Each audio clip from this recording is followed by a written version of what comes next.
আমাদের কাছে অনেক পেশেন্ট এসে জিজ্ঞেস করে যে ডাক্তারবাবু, জল খাওয়ার কি কোনো নিয়ম আছে? মানে খেতে খেতে জল খেতে হবে নাকি খাওয়ার পরে জল খেতে হবে, কোনটা হলে বেশি ভালো হয়?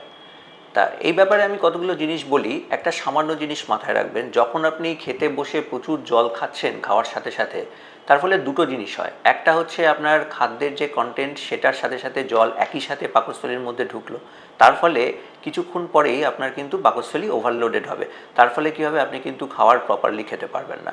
2 নম্বর জিনিস যেটা হবে, আপনি যদি জল বেশি খান, আমাদের যে অ্যাকচুয়ালি গ্যাস্ট্রিক জুস এবং গ্যাস্ট্রিক অ্যাসিড সিক্রেশন হয় সেগুলো কিন্তু অত্যন্ত ডাইলুটেড হবে। একটা হালকা ডাইলুশন দরকার।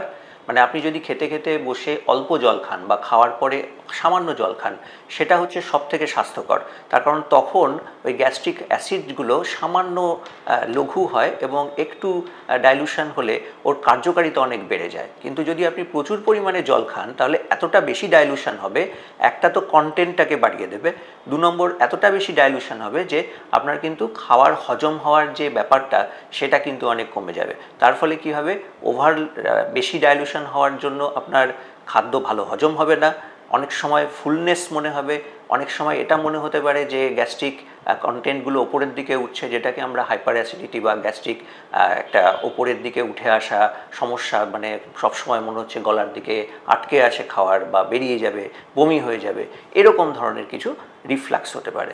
তা ওই জন্য খাওয়ার নিয়ম হচ্ছে, যখন খাওয়ার খাচ্ছেন হালকা জল খান, বা খাওয়া হয়ে যাওয়ার পরে হালকা জল খান।